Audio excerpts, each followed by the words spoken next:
Je m'appelle Sophie, et la musique a toujours fait partie intégrante de ma vie, bien que d'une manière plutôt discrète. Depuis mon adolescence, ma guitare a été ma fidèle compagne, me permettant d'exprimer mes émotions les plus profondes à travers des mélodies douces et des accords envoûtants. Cependant, je n'ai jamais considéré la musique comme une vocation professionnelle, préférant la garder comme un précieux hobby, un refuge personnel loin des tumultes du quotidien. Ma relation avec la musique était simple et pure, jusqu'à ce que je rencontre ma belle-mère, Élise. Dès notre première rencontre, j'ai senti son regard scrutateur, évaluant chacun de mes mouvements, chacune de mes paroles. Élise était une musicienne accomplie, formée dans l'une des écoles de musique les plus prestigieuses de Paris. Son parcours était jalonné de succès, de concerts mémorables et d'éloges de la critique. Elle portait sa réputation comme une armure, fière et intransigeante. Je me souviens encore de ce dîner de famille où, pour la première fois, le sujet de la musique a été abordé. Mon fiancé, Pierre, avait mentionné innocemment mon amour pour la guitare. « Sophie joue de la guitare, maman. Tu devrais l'entendre un jour », avait-il dit avec enthousiasme.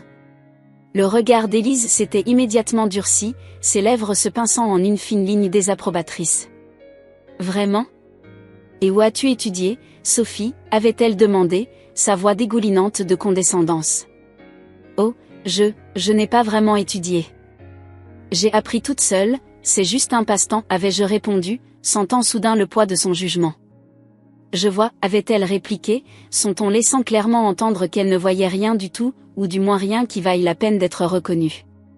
À partir de ce moment, chaque fois que la musique était mentionnée en ma présence, Élise ne manquait pas de souligner la différence entre ce qu'elle appelait la vraie musique et ce qu'elle considérait comme de simples gribouillages sonores. Ces commentaires, bien que jamais directement adressés à moi, étaient toujours formulés de manière à ce que je puisse les entendre clairement. La musique est un art qui demande de la discipline, de la rigueur, des années d'études, disait-elle souvent lors des réunions de famille. On ne devient pas musicien du jour au lendemain en grattant quelques cordes dans son salon. Ces remarques me blessaient profondément, mais je gardais le silence, ne voulant pas créer de tension dans ma nouvelle famille. Pierre, bien qu'aimant, semblait ne pas remarquer la dynamique toxique qui s'installait entre sa mère et moi. Ou peut-être choisissait-il simplement de l'ignorer, pris entre son amour pour moi et son respect pour sa mère. Les mois passèrent, et la situation ne fit qu'empirer. Chaque visite chez les parents de Pierre était une épreuve pour moi. Élise trouvait toujours un moyen de glisser une pique sur mon manque de formation musicale, sur l'amateurisme de ma pratique. Elle parlait de ses concerts, de ses élèves talentueux, toujours avec ce regard en coin vers moi, comme pour me rappeler ma place dans la hiérarchie musicale qu'elle avait établie. Un soir, alors que nous étions seuls dans la cuisine, Élise m'avait dit « Tu sais, Sophie, la musique est comme une langue. Si on ne l'apprend pas correctement, on ne fait que bafouiller des sons incohérents. C'est triste de voir des gens penser qu'ils peuvent s'exprimer sans maîtriser les bases. » Ces mots m'avaient profondément marqué. Non pas parce qu'ils étaient particulièrement cruels, mais parce qu'ils résumaient parfaitement l'opinion qu'Élise avait de moi et de ma passion pour la musique. Pour elle, je n'étais qu'une dilettante, incapable de comprendre la véritable essence de l'art qu'elle vénérait. Malgré tout, je continuais à jouer, trouvant refuge dans ma musique quand le poids du jugement d'Élise devenait trop lourd à porter. Ma guitare était devenue non seulement un instrument d'expression, mais aussi un bouclier contre les attaques subtiles de ma belle-mère. Je ne savais pas alors que cette situation allait bientôt prendre une tournure inattendue, une tournure qui allait mettre à l'épreuve non seulement mes compétences musicales, mais aussi ma détermination et mon amour-propre. Le jour où tout a basculé était un dimanche ensoleillé. Nous étions tous réunis chez Élise et son mari pour un brunch familial, une tradition mensuelle que je redoutais à chaque fois. L'atmosphère était comme d'habitude, chargée de tensions sous-jacentes, masquée par des sourires polis et des conversations superficielles. C'est alors qu'Élise a pris la parole, son verre de mimosa à la main, un sourire énigmatique aux lèvres. « J'ai une merveilleuse nouvelle à annoncer », a-t-elle déclaré, captant l'attention de tous. « Notre chère Amélie va se marier cet automne. » Amélie, la sœur cadette de Pierre, a rougi de plaisir tandis que des exclamations de joie fusaient autour de la table. J'ai souri sincèrement, heureuse pour ma future belle-sœur que j'appréciais beaucoup. Et, a poursuivi Élise, son regard se posant sur moi avec une lueur que je ne pouvais déchiffrer, j'ai pensé que ce serait une excellente occasion pour Sophie de nous montrer ses talents musicaux. Un silence soudain est tombé sur la tablée. Tous les yeux se sont tournés vers moi, certains curieux, d'autres sceptiques. J'ai senti mon cœur s'accélérer, ne sachant comment interpréter cette proposition inattendue. « Que veux-tu dire, maman ?» a demandé Pierre, visiblement aussi surpris que moi. Élise a pris une gorgée de son mimosa avant de répondre, savourant clairement ce moment. « Eh bien, Sophie joue de la guitare, n'est-ce pas ? J'ai pensé qu'elle pourrait jouer pendant la cérémonie. Ce serait charmant. » Le mot « charmant » était prononcé d'une manière qui suggérait tout le contraire. Je pouvais sentir le piège se refermer autour de moi, mais je ne voyais pas comment m'en échapper sans paraître grossière ou lâche. Je ne sais pas si je suis à la hauteur pour une telle occasion, ai-je balbutié, cherchant une échappatoire.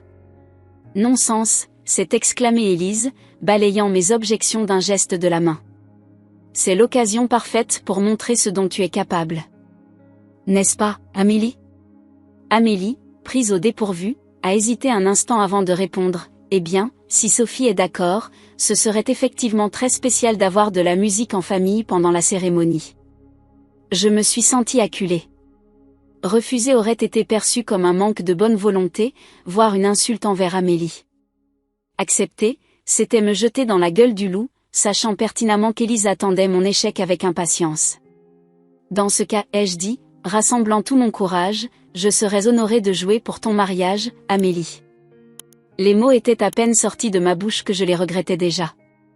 Le sourire triomphant d'Élise ne présageait rien de bon. Parfait, s'est-elle exclamée, frappant dans ses mains comme une enfant excitée. Je suis sûre que tu nous réserveras une prestation mémorable. Le reste du brunch s'est déroulé dans un brouillard. J'entendais vaguement les discussions autour de moi, des suggestions de morceaux, des commentaires sur l'ambiance musicale idéale pour un mariage. Élise prenait un malin plaisir à souligner la difficulté de certaines pièces, jetant régulièrement des regards dans ma direction. Oh, Canon in D de Pachelbel serait parfait, disait-elle, mais c'est une pièce assez complexe. Je ne sais pas si, enfin, nous verrons bien. Chaque commentaire était comme un coup de poignard, me rappelant constamment le défi insurmontable qui m'attendait. Je me voyais déjà, tremblante sur une chaise, massacrant une mélodie devant une assemblée de musiciens professionnels et d'invités médusés. Sur le chemin du retour, Pierre a tenté de me rassurer. « Ne t'inquiète pas, chérie. Je suis sûre que tu seras formidable. » Mais je pouvais sentir son propre doute derrière ses paroles encourageantes. Lui aussi devait se demander comment j'allais me sortir de cette situation. Cette nuit-là, allongée dans mon lit, incapable de trouver le sommeil, j'ai réfléchi longuement à la proposition d'Élise. Plus j'y pensais, plus je comprenais ses véritables intentions. Ce n'était pas une opportunité qu'elle m'offrait, mais un piège soigneusement élaboré. Élise savait pertinemment que je n'avais jamais joué en public. Elle connaissait mon manque de formation formelle et mon insécurité face à des musiciens professionnels. En me mettant ainsi sous les projecteurs, lors d'un événement aussi important que le mariage de sa fille, elle s'assurait que mon échec serait aussi public et humiliant que possible. Je pouvais presque l'imaginer, assise au premier rang, un sourire satisfait aux lèvres alors que je trébucherais sur les accords, que mes doigts glisseraient maladroitement sur les cordes.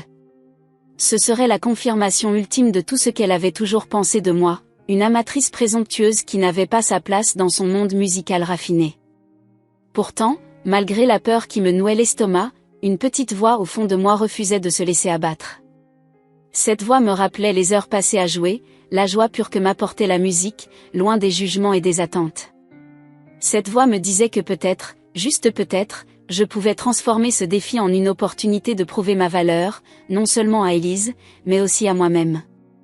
Avec cette pensée, j'ai finalement sombré dans un sommeil agité, rêvant de mélodies entremêlées et de regards désapprobateurs. Le défi était lancé, et qu'importe les intentions d'Élise, j'étais déterminée à ne pas me laisser abattre sans combattre. Les jours qui suivirent cette annonce furent un tourbillon d'émotions et de révélations. Plus j'y réfléchissais, plus le plan d'Élise devenait transparent. Chaque détail, chaque remarque apparemment anodine prenait maintenant un sens nouveau et sinistre. Je me souviens d'une conversation en particulier, quelques jours après le brunch. Élise m'avait appelé, prétextant vouloir discuter des détails de ma performance au mariage. Sa voix doucereuse au téléphone ne faisait que confirmer mes soupçons. « Sophie, ma chère, avait-elle commencé, j'espère que tu te prépares bien pour le grand jour. Tu sais, le mariage d'Amélie sera un événement très important. Il y aura beaucoup de nos amis du monde de la musique. » Mon cœur s'était serré à ces mots. Bien sûr, elle s'assurerait que tous ses collègues musiciens soient présents pour assister à mon humiliation. Je pensais, avait-elle poursuivi, que tu pourrais peut-être jouer pendant que les invités s'installent. Ce serait moins stressant pour toi que de jouer pendant la cérémonie elle-même. J'avais immédiatement compris son stratagème.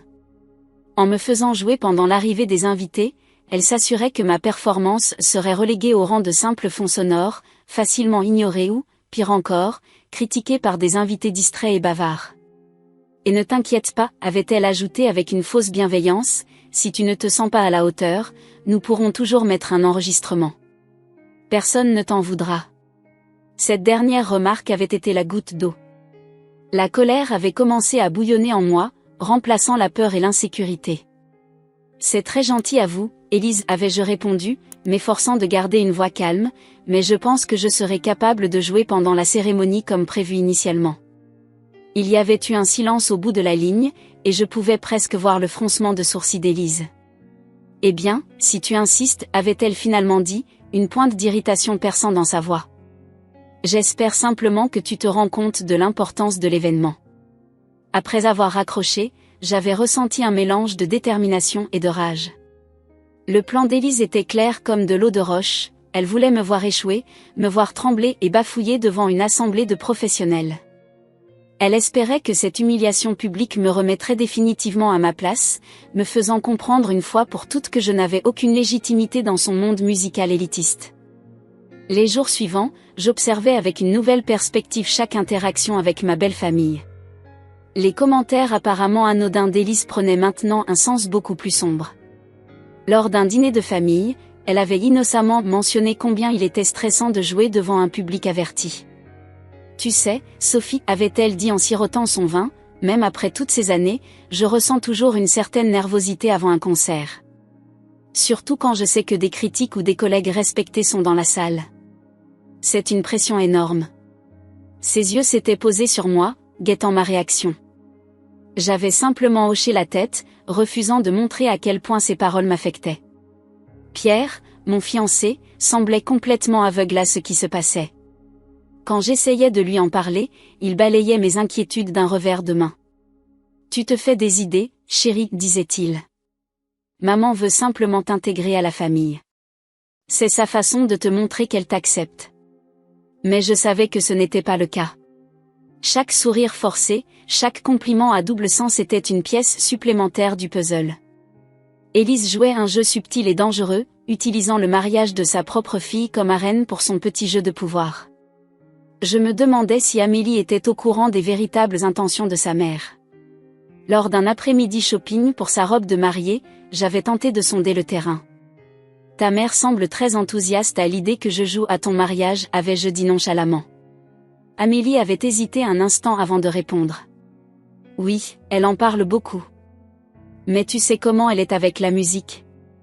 Elle a des standards très élevés. » J'avais senti une certaine gêne dans sa voix, comme si elle aussi percevait le piège qui se refermait sur moi, mais ne savait pas comment l'exprimer. Plus le temps passait, plus je réalisais que ce défi musical n'était qu'une facette d'un problème plus large. Élise ne cherchait pas seulement à me discréditer en tant que musicienne, mais à affirmer sa dominance sur toute la famille. En me humiliant, elle renforcerait son statut de matriarche intouchable, celle dont l'opinion en matière d'art et de culture ne pouvait être remise en question. C'était un jeu de pouvoir sophistiqué, où chaque mouvement était calculé pour me pousser à l'erreur. Élise savait pertinemment que si je refusais de jouer maintenant, je passerais pour une lâche aux yeux de toute la famille. Si je jouais et échouais, comme elle l'espérait, ma crédibilité serait détruite à jamais. Confrontée à cette réalisation, je sentis une détermination nouvelle naître en moi. Je ne pouvais pas laisser Élise gagner, pas seulement pour moi, mais pour l'équilibre de toute la famille. Il était temps de retourner la situation à mon avantage, de transformer ce piège en une opportunité de prouver ma valeur. Avec cette nouvelle résolution, je commençais à élaborer mon propre plan. Élise voulait un spectacle? Elle en aurait un, mais pas celui qu'elle attendait. Dès lors, ma vie prit un tournant inattendu.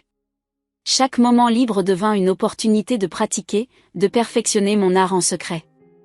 Je transformais notre petit appartement en un sanctuaire musical, un refuge où je pouvais me perdre dans les mélodies et les harmonies sans craindre le jugement d'Élise. Mes journées suivaient désormais un rythme bien précis. Je me levais à l'aube, bien avant que Pierre ne s'éveille, pour commencer mes exercices. Les premiers rayons du soleil me trouvaient assise sur notre balcon, ma fidèle guitare entre les mains, répétant inlassablement des gammes et des arpèges. J'avais choisi avec soin la pièce que j'allais interpréter au mariage, une adaptation guitare de Clair de lune de Debussy. C'était un choix audacieux, je le savais. Une pièce classique complexe, normalement jouée au piano, transposée pour guitare. Je pouvais presque entendre les commentaires dédaigneux d'Élise dans ma tête, quelle présomption de s'attaquer à un tel chef-d'œuvre sans formation classique. Mais c'était précisément pour cette raison que je l'avais choisi.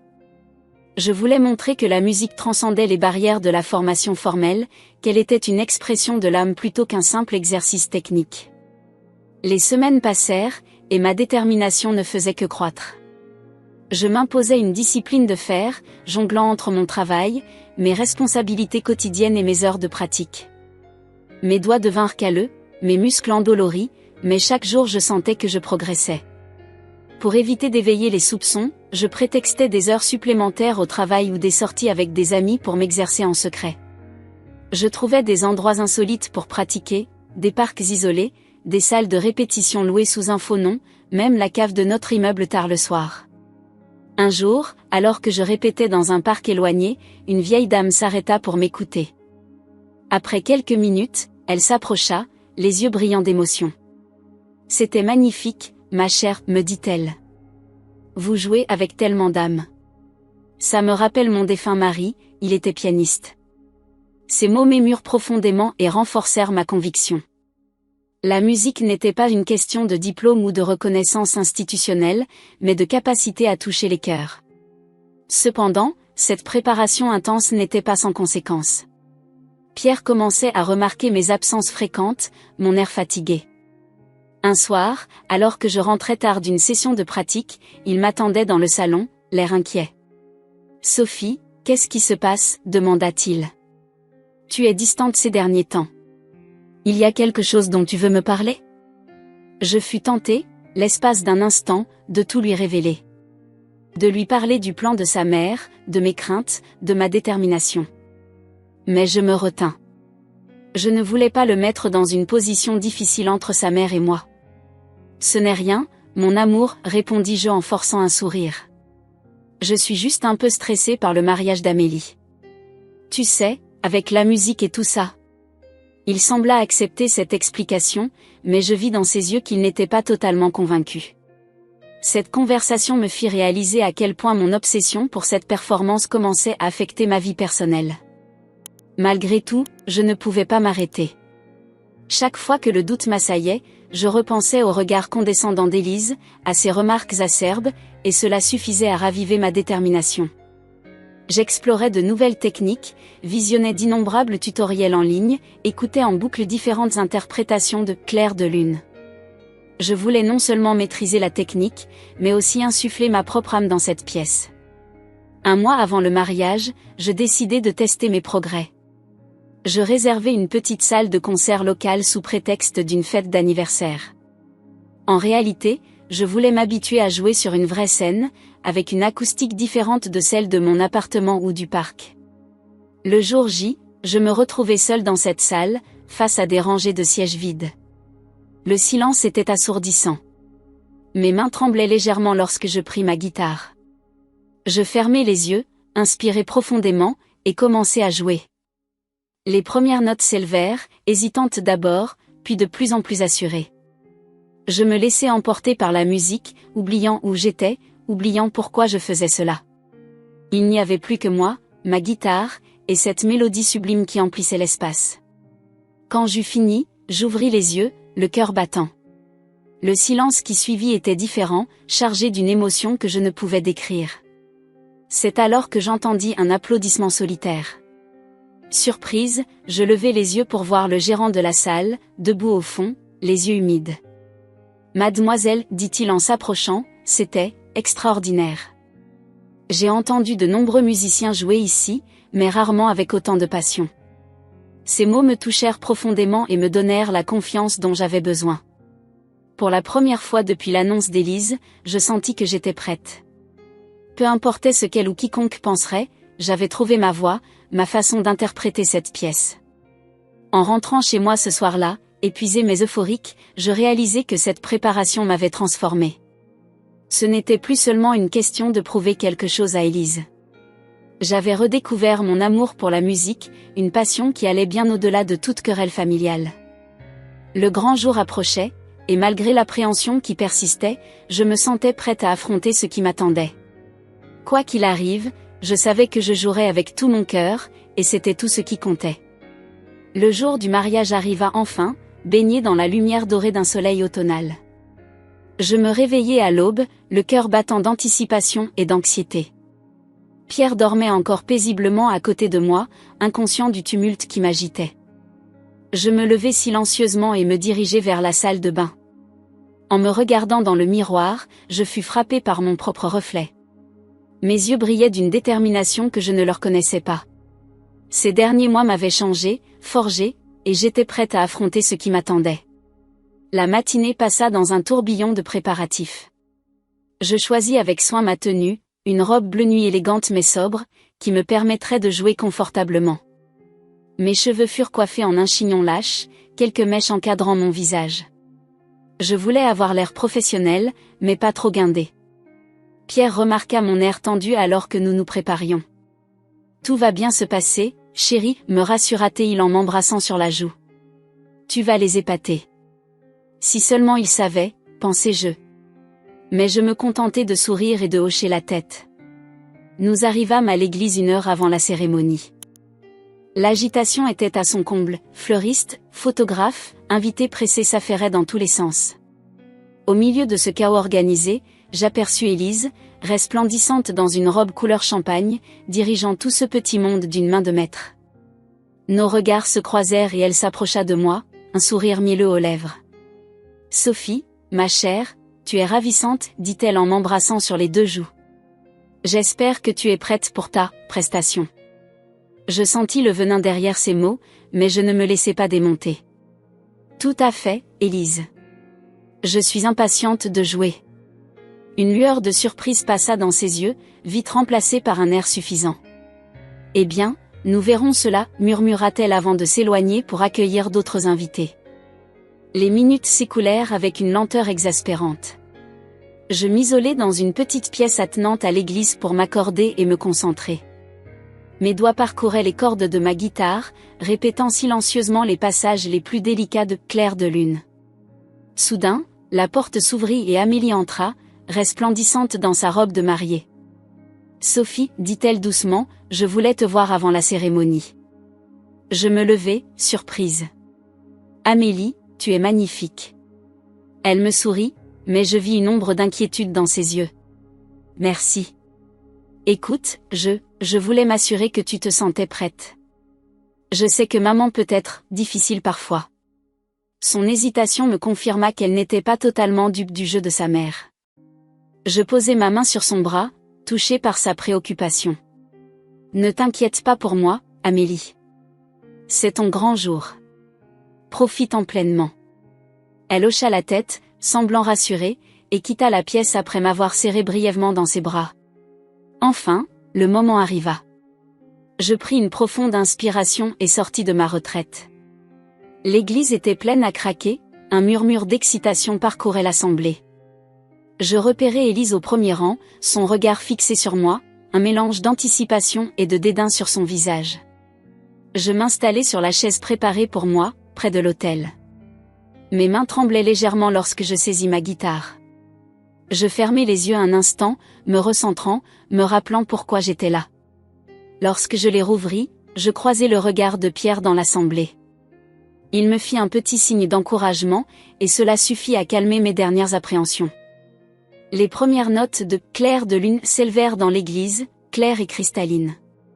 Le silence se fit immédiatement, toute l'attention se portant sur moi. Je sentis le poids de centaines de regards, mais étrangement, cela ne me perturba pas. Au contraire, je me laissais porter par la musique, mes doigts dansant sur les cordes avec une assurance que je ne me connaissais pas. La mélodie envoûtante de Debussy emplissait l'espace, transformant l'atmosphère de l'église. Je jouais avec mon cœur, laissant transparaître toutes les émotions accumulées ces derniers mois, la frustration, la détermination, mais aussi l'amour de la musique qui m'avait porté jusque-là.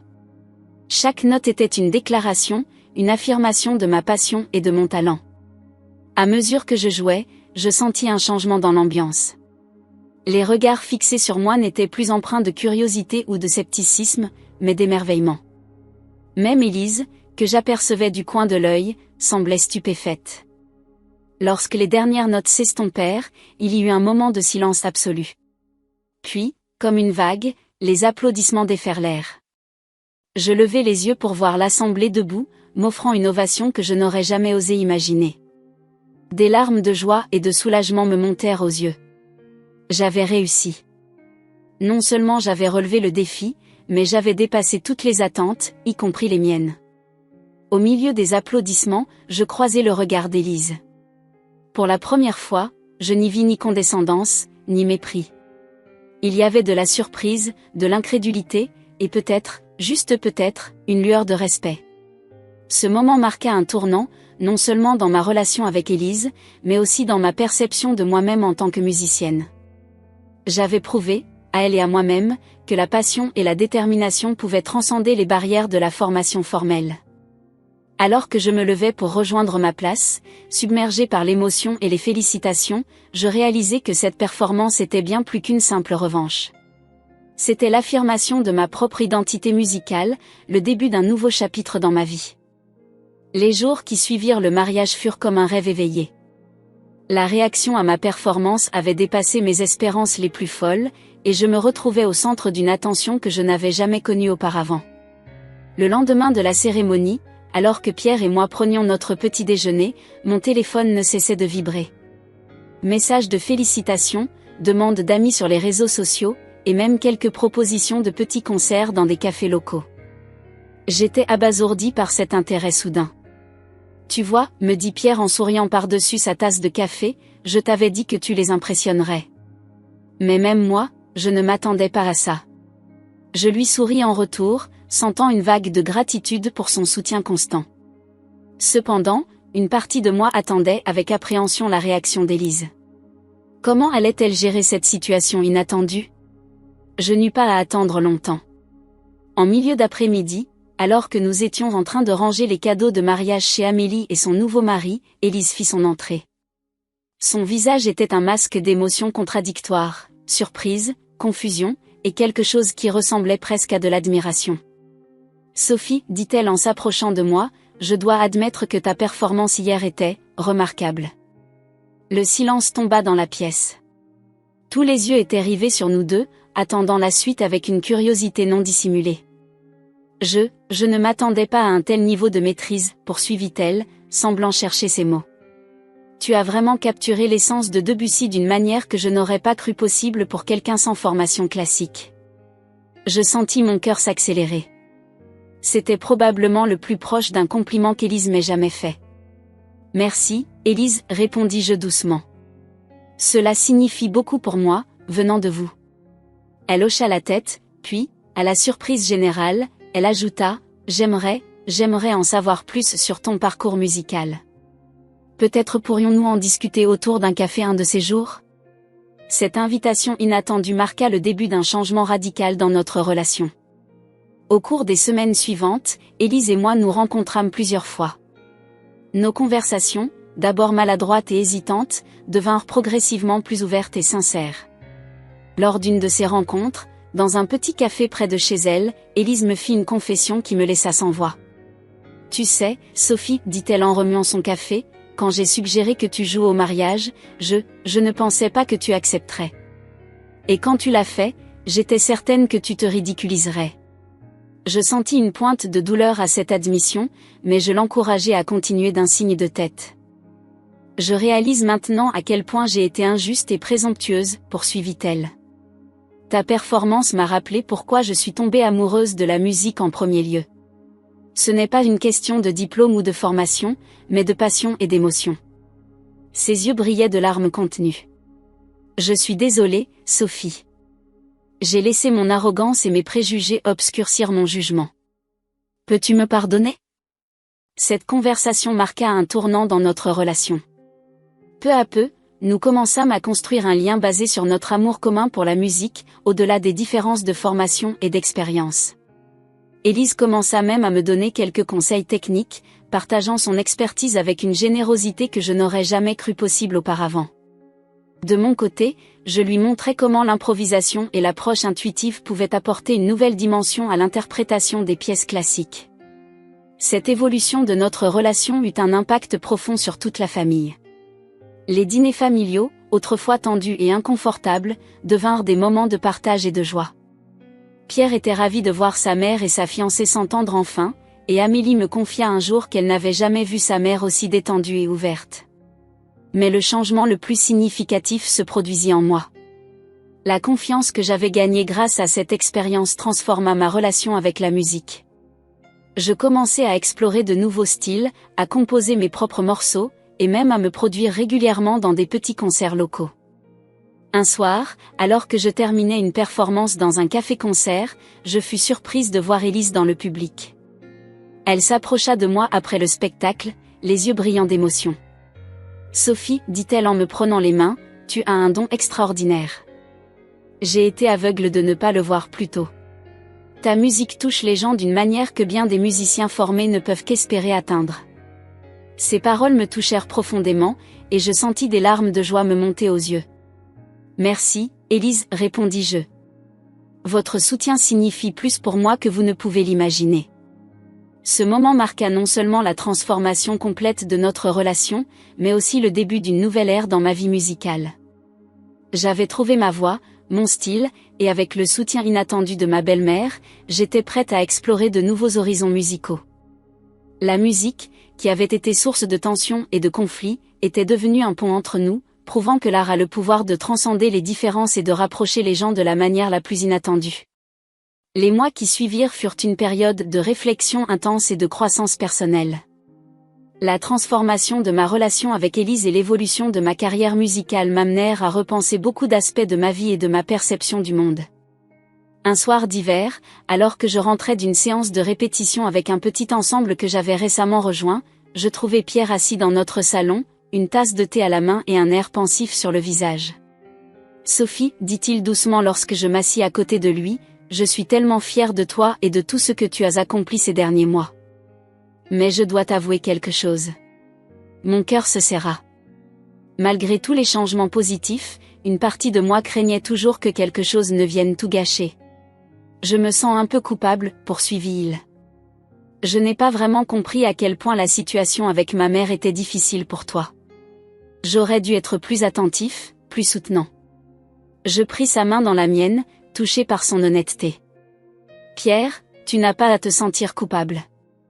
Tu as toujours été là pour moi, même si tu ne comprenais pas tout ce qui se passait. Nous passâmes la soirée à discuter ouvertement de tout ce qui s'était passé, de mes craintes initiales à ma détermination de prouver ma valeur, en passant par la surprise de voir Élise changer d'attitude. Cette conversation nous rapprocha encore plus, renforçant notre relation d'une manière que je n'aurais pas cru possible.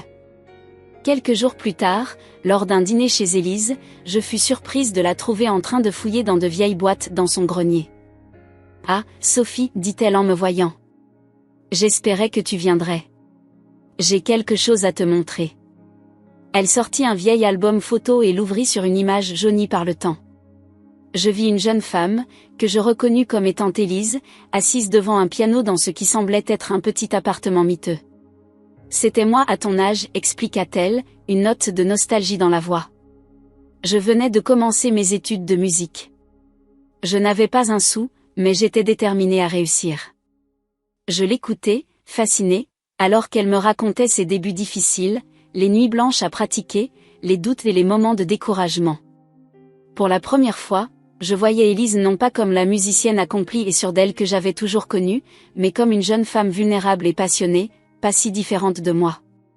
Tu sais, dit-elle en refermant l'album, quand je t'ai vu jouer au mariage d'Amélie, ça m'a rappelé cette époque. La passion pure, sans les contraintes et les attentes que j'ai accumulées au fil des ans. Tu m'as rappelé pourquoi j'ai choisi cette vie en premier lieu. Ces paroles me touchèrent profondément. Je compris alors que le changement qui s'était opéré n'était pas seulement en moi ou dans notre relation, mais aussi en Élise elle-même. Dans les semaines qui suivirent, nous commençâmes à collaborer musicalement. Élise m'invita à participer à certains de ses cours de masterclass, où je partageais mon approche intuitive de la musique. De mon côté, j'absorbais comme une éponge les connaissances techniques qu'elle partageait avec moi. Cette collaboration inattendue attira l'attention de la communauté musicale locale.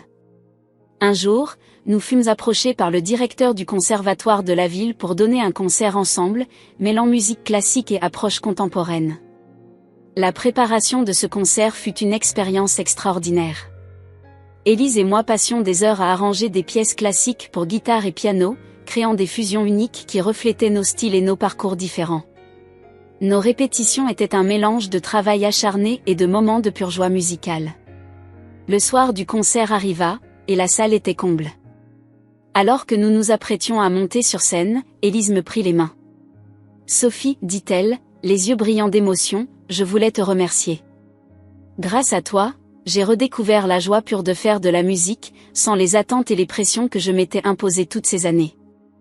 Tu m'as rappelé que la vraie musique vient du cœur. » Émue, je la serrai dans mes bras. « Et vous m'avez montré que la technique et la passion peuvent coexister, Élise. Nous avons beaucoup appris l'une de l'autre. Notre performance ce soir-là fut magique. La fusion de nos styles, de la rigueur classique d'Élise et de mon approche plus libre, créa une musique qui semblait toucher chaque personne dans la salle. Lorsque nous terminâmes notre dernière pièce, une standing ovation explosa dans la salle. En saluant le public, main dans la main avec Élise, je réalisais à quel point mon parcours avait été extraordinaire. D'une relation tendue et conflictuelle, nous étions passés à une collaboration artistique enrichissante et à une amitié profonde. Cette expérience m'avait appris que la musique avait le pouvoir de transcender les différences, de guérir les blessures et de créer des liens inattendus. Elle m'avait aussi montré que le vrai succès ne se mesurait pas en termes de reconnaissance ou de technique parfaite, mais dans la capacité à toucher les cœurs et à inspirer les autres. Alors que nous quittions la scène ce soir-là, je savais que ce n'était que le début d'un nouveau chapitre. Un chapitre où la musique continuerait à jouer un rôle central, non seulement dans ma vie, mais aussi dans ma relation avec ma famille et le monde qui m'entourait.